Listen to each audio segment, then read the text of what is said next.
Ready হয়েছে বাড়ি যাওয়ার লেগে। তাইকেল কেমন লাগছে বলো? বাড়ি গেলে তো সবারই ভালো লাগবে। 8 মাস পর বাড়ি এসেছো, কেমন লাগছে? বহুত বাকি আছে, সামনে প্লেয়ারগুলো কমপ্লিট হয়েছে। এখানে আপনারা পুরো ছাদ দেবে সামনেখানে।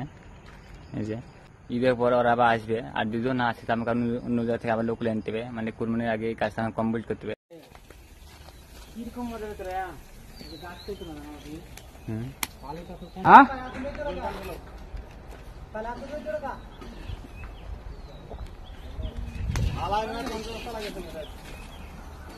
যে রাকিবুল আজকে গুজরাট ঘুমায়নি, মানে আজকে বাড়ি চলে যাবে, সেই জন্য রান্না করছে। এখন আমরা সবাই কাজ করছি, আর এই যে রান্না করছে ভারী বাই টেনে খাবে, সেই জন্য খাওয়া দাওয়া করবে আর টেনে যাবে, সেই জন্য রান্না হচ্ছে। আজকে রাকিবুল সারাত ঘুমায়নি, গোটা রাত চেতন, মানে কখন বাড়ি বাড়াবো শুধু এই চিন্তা। তাইকেল তাকাও রেডি হয়েছে বাড়ি যাওয়ার লেগে। তাইকেল কেমন লাগছে বলো? বাড়ি গেলে তো সবারই ভালো লাগবে। 8 মাস পর বাড়ি এসেছো, কেমন লাগছে?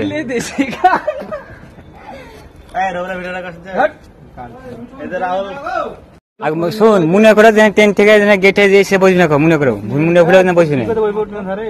আর ট্রেন থেকে স্টেশনে আমার দরকার নাই, যা কিনবি এমনি এসে কিনে নিবি, ট্রেনের ভিতরে কিনে নিবি।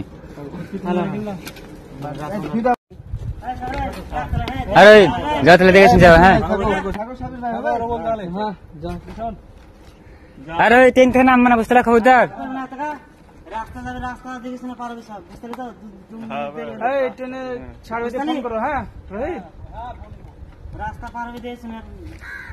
ট্রেন থেকে নামবি না, এমনি ট্রেনের ভিতরে পানি টানি কিনে দিতে আমার দরকার না, বুঝলি?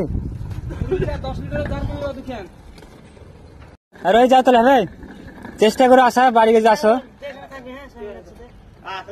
7 জন ছিলাম, 7 জন আমরা কাজ করতাম। তো আজকে আপনার 4 জনের বাড়ি চলে এলো। বাড়ি চলে এলো আপনার ঈদের জন্য বাড়ি চলে এলো, আজ মঙ্গলবার, আজকে বাড়ি চলে এলো 4 জন। আর আমাদের এখন 3 জন আছি, মানে একসঙ্গে 7 জন ছিলাম, অনেক ভালো লাগতো। তো ওরা 4 জন চলে এলো বাড়ি, এখন 3 জন আছি আমরা। তো অনেক মন খারাপ হচ্ছে না, ভালো লাগছে না, 3 জন আছি সেজন্য। তো ওরা আবার আসবে বললো আমাকে ঈদের পর, আর লোক আরো আনতে নাহলে হবে না। এই যে কাজটা দেখতে হচ্ছে না, বহুত কাজ বাকি আছে। এই যে এই কাজটা বহুত বাকি আছে, সামনে প্লেয়ারগুলো কমপ্লিট হয়েছে।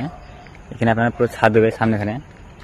এই যে আপনার সামনের দিক, এই সাইড, পেছন দিক প্লাস্টার হয়ে গেছে, এই সাইড সামনের দিক, আর ওই দিকের সাইডটা বাকি আছে প্লাস্টার করতে। প্যারাপিটের কাজগুলো বাকি আছে। প্যারাপিট আপনার অনেক বহুত কাজ আছে, সব বিট করছে, এখানে দেখতে পাচ্ছেন সেন্টারিং করেছে, প্রচুর কাজ আছে এখনো। তারপর আপনার এই যে চারিকোলে আপনার এই যে সামনেখানে পাঁচিল দিবে, চারিকোলে পাঁচিল আপনার প্লাস্টার হবে। এদিকে অনেক বড় জায়গা, এখানে বহুত কাজ বাকি আছে। ঈদের পর ওরা আবার আসবে, আর দুজন না আসে তো আমাকে অন্য জায়গা থেকে আবার লোক আনতে হবে, মানে কুরবানির আগে এই কাজটা কমপ্লিট করতে হবে, আমার বাড়ি যাওয়া হবে না কুরবানিতে। তো চেষ্টা করবো লোক নিয়ে আসে, আরো কাজটা কমপ্লিট করার চেষ্টা করবো কুরবানির আগে। তো সবাই ভালো থাকো, সুস্থ থাকো, আর ভিডিওতে অবশ্যই লাইক করে দিও।